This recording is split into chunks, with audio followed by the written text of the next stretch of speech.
বরিশাল পেয়ারা বাজার। আসসালামু আলাইকুম বন্ধুরা, চলুন আজকে আমরা ঘুরে আসি বরিশালের পেয়ারা বাজার থেকে। এখানে কিভাবে যাবেন তার বিস্তারিত থাকবে আজকের আমাদের এই ভিডিওটিতে, তাই সম্পূর্ণ ভিডিওটি দেখার আমন্ত্রণ জানাচ্ছি। কেউ না টেনে ভিডিওটি দেখলে বিস্তারিত তথ্য জানতে পারবেন। আমরা লঞ্চে গিয়েছিলাম। আমাদের লঞ্চ যখন সদরঘাট থেকে ছেড়ে যায় তখন দেখলাম আশেপাশে থেকে ট্রলার নৌকা করে এসে এরকম পরবর্তীতে লোকজন লঞ্চে উঠতেছে, যেটা আমার কাছে প্রথম অভিজ্ঞতা। যারা লঞ্চে যাননি তাদের জন্য অবশ্যই প্রথম অভিজ্ঞতা, একটা দারুণ ব্যাপার। ভিডিওতে আপনারা দেখতে পাচ্ছেন কিভাবে রানিং লঞ্চের উপর ট্রলার থেকে যাত্রীরা উঠছে।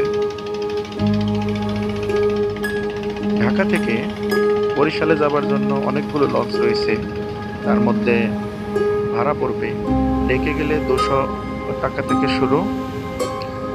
এরই মধ্যে আরেকটি ট্রলার মনে হয় ছুটে আসতেছে আমাদের দিকে। মনে হচ্ছে কিছু যাত্রী এখনো উঠতে পারেনি, যারা এই সুযোগে লঞ্চে উঠে যাবে। হ্যাঁ, ঠিক সেটাই, যেটা ভেবেছিলাম। আরেকজন যাত্রী উঠে গেল।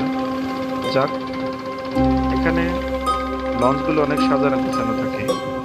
লঞ্চের ডেকে 200 টাকা থেকে ভাড়া শুরু। কেবিনগুলো সিঙ্গেল কেবিন 1000 টাকা থেকে শুরু করে 5000 টাকা পর্যন্ত হয়। বরিশালের চৌমাথা বাস স্ট্যান্ড, সকালবেলার ঝুম বৃষ্টি। এখান থেকেই আটঘরের উদ্দেশ্যে এই আমাদের সামনে দেখা লেগুনা টেম্পোগুলো লোকালি গিয়ে থাকে। এছাড়া সিএনজি অথবা অন্য কোনো যানবাহনেও যাওয়া যেতে পারে, তবে সেগুলো রিজার্ভ। আমরা সকালে আটঘর চলে এলাম। আটঘর আসার ভাড়া জনপ্রতি লেগুনায় 65 টাকা। এখান থেকে সামনে দেখা নৌকা অথবা ট্রলার ইত্যাদি করে ভাসমান পেয়ারা বাজারে যেতে হয়। দেখুন, পেয়ারা নিয়ে নৌকা করে যাচ্ছে সেই বাজারের দিকে। আমরা একটা বড় ট্রলার নিয়েছিলাম সারাদিনের জন্য, তার ভাড়া পড়ছিল 5000 টাকা। তবে যদি কেউ চাই ছোট নৌকা করে যাওয়া যায়, ঘন্টা প্রতি 300 থেকে 400 500 দরদাম করে নিতে হয়। সরু খাল বয়ে আমরা সামনে এগিয়ে চলেছি। আমাদের টোলমেটরা বিভিন্ন আনন্দ করতেছে, ছবি তুলতেছে। চারিদিকে গাছপালা, গ্রামীণ পরিবেশ, তার মাঝখান দিয়ে বয়ে চলা সরু খাল। আমরা এগিয়ে চলেছি। চারিদিকে বিভিন্ন প্রজাতির গাছপালা দেখতে পাবেন, আর মাঝে মধ্যে নদীর খালের এপার ওপার হওয়ার জন্য এরকম ছোট ছোট সাঁকো রয়েছে, যার নিচ দিয়ে নৌকা বা ট্রলারগুলো এগিয়ে চলে। তবে একটা বিষয়, সেটা হলো ট্রলার চলার রাস্তাটা অনেক সরু। আমরা আস্তে আস্তে এখন ভাসমান পেয়ারা বাজারের কাছে চলে এসেছি বন্ধুরা।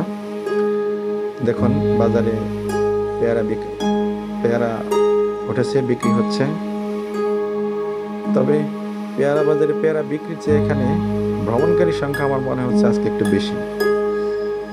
সব মিলিয়ে একটি স্নিগ্ধ মুহূর্ত। অনেক ট্রলারে করে লোকজন ঘুরতে এসেছে। শুক্রবারে এখানে ঘোরার ভ্রমণকারীর সংখ্যা একটু বেশি হয়।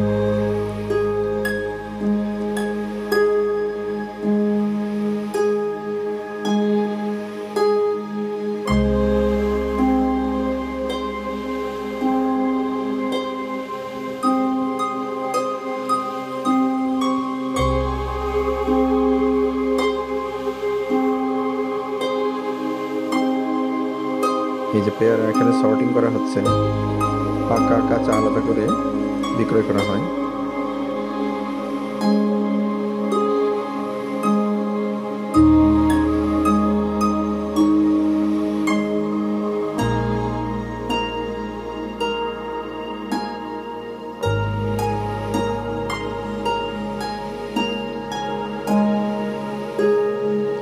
আমাদের টোলমেটরা পেয়ারা সংগ্রহ করতেছে। একটি নৌকা কাছে ভিড়িয়ে সেখান থেকে দরদাম করে পেয়ারা কিনে নিচ্ছে। এটা দারুণ উপভোগ্য বিষয়। সেখানে আরো কিছুক্ষণ থাকার পর আমরা এখন আবার যাচ্ছি পেয়ারা পার্কের দিকে।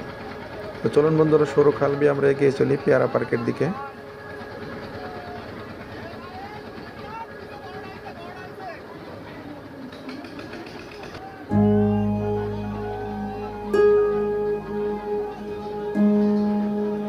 এখানে আসলে সরু খাল বলে একটা বিষয় হয়, সেটা হলো দুদিক থেকে যখন নৌকা ক্রস করে একে অপরকে, তখন মাঝে মধ্যেই ছোটোখাটো ধাক্কা বা সংঘর্ষ লেগে যায়।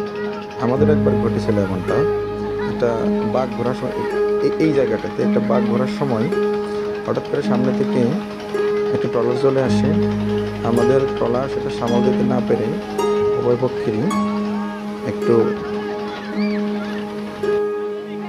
ধাক্কা লেগে যায়।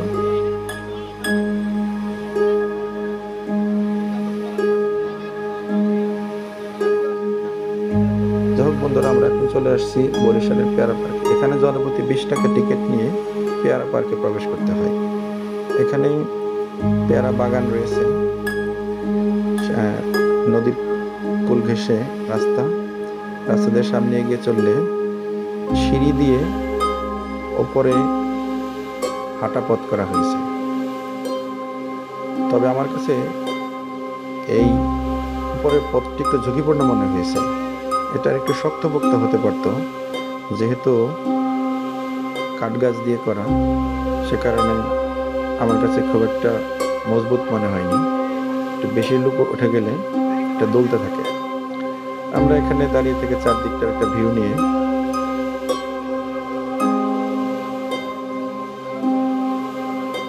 এখন নিচে নেমে যাচ্ছি। তবে ঝুঁকিপূর্ণ, একটু ধীরে নামতে হয়।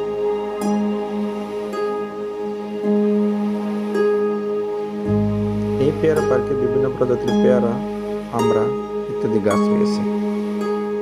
এগুলো পরিচর্যার মাধ্যমে যে ফল আসে তা বিক্রি করে একটু ভালো অর্থ উপার্জন করা সম্ভব। দেখুন, একজন অলরেডি গাছে উঠে গেছে, গাছে উঠে সে পেয়ারা পেরে খাচ্ছে। দারুণ দৃশ্য। আমাদের এবার ফেরার পালা। সরু খাল বেয়ে আমরা আবার ফিরে যাচ্ছি আমাদের গন্তব্যে।